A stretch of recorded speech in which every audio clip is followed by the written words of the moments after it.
High court తీర్పుతో BRS సంబరాల్లో మునిగిపోయింది. కాళేశ్వరంపై కుట్రలు గోదావరిలో కొట్టుకుపోయాయని అంటోంది. తెలంగాణకు వరప్రదాయిని అయిన ప్రాజెక్టుపై కాంగ్రెస్ బీజేపీ కలిసి కుట్ర చేశాయని, అవన్నీ హైకోర్టు తీర్పుతో పటాపంచలయ్యాయని చెబుతోంది. కాళేశ్వరం విద్యుత్ కమిషన్లు ఉత్తవే అని తేలిపోయిందని, తమపై వేసిన అన్ని కమిషన్ల కుట్రలు కూడా ఇలాగే తేలిపోతాయని ధీమా వ్యక్తం చేస్తోంది.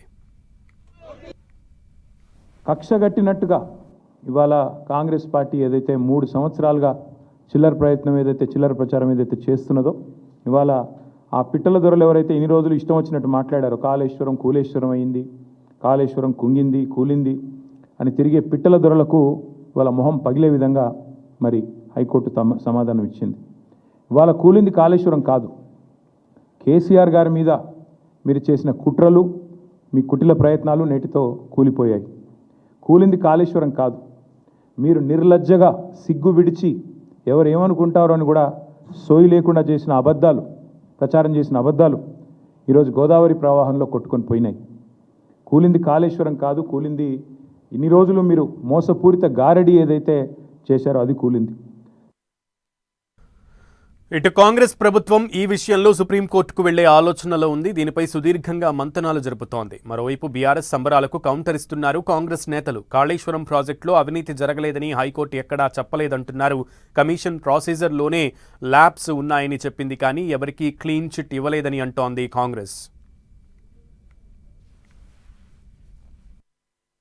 కోర్టు తీర్పును చూసి మాకేదో మేలు జరిగిందని సంకలు గుద్దుకోవడం బంద్ చేస్తే మంచిది. బీఆర్ఎస్ మిత్రులు, ఘోష్ కమిషన్ ఏర్పాటు రాజ్యాంగబద్ధమే అని కోర్టు చెప్పింది. తాత్కాలికంగా ఎలాంటి చర్యలు తీసుకోవద్దనే ఒక ఆర్డర్ ఉంది, అది ఇంటీరియం ఆర్డర్. రేపు పూర్తి స్థాయి నివేదిక వచ్చిన తర్వాత, అంటే సిబిఐ నివేదిక తర్వాత కానీ కంపారిజన్ సిబిఐతో పాటు ఘోష్ కమిటీ రికమెండేషన్స్ కానీ కంపేర్ చేసిన తర్వాత తుది తీర్పు వచ్చినాక అప్పుడు మీ దొంగతనం బయటపడుతుంది, మీ అవినీతి బయటపడుతుంది. అంతే తప్పితే ఏదో తాత్కాలికంగా ఇది వచ్చింది మాకు ఇదే సరిపోతుంది, ఇదే ఫైనల్ రిపోర్ట్ అని అనుకుంటే పప్పులో కాలేసినట్టే. సో హరీష్ రావు చాలా ప్రయత్నం చేస్తుండ్రు ఢిల్లీలో ఏ విధంగా ఆ కోర్టు నుంచి బయటపడాలి, లేదంటే సిబిఐ దాని నుంచి బయటపడాలి, బీజేపీ నాయకులతో మంతనాలు, ఇవన్నీ కూడా సమాచారం ఉంది. ఇక కాళేశ్వరం విషయంలో కాంగ్రెస్ బీఆర్ఎస్ రెండింటినీ టార్గెట్ చేసింది బీజేపీ. క్విట్ ప్రోకోలో భాగంగానే హైకోర్టులో ప్రభుత్వం సరైన ఆధారాలను ప్రవేశపెట్టలేదని ఆరోపిస్తోంది. కాంగ్రెస్ బీఆర్ఎస్ రెండు ఒకటే అంటోంది బీజేపీ.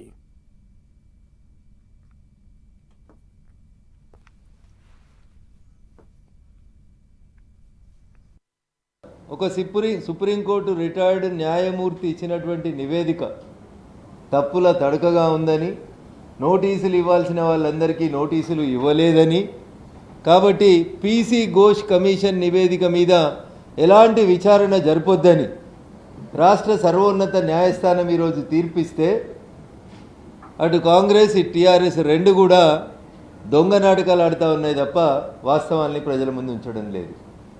2 రోజుల క్రితం కరీంనగర్ జిల్లాకి మాజీ ముఖ్యమంత్రి చంద్రశేఖరరావు గారు, మేడిగడ్డకి ప్రస్తుత ముఖ్యమంత్రి రేవంత్ రెడ్డి పోయి మ్యాచ్ ఫిక్సింగ్ చేసుకొని, ఒక డూప్ ఫైటింగ్ చేసుకొని, నేను తిట్టినట్టు చేస్తా నువ్వు కొట్టినట్టు చేయని ఒక నాటకం ఆడివి తప్ప ఇంకొకటి లేదు.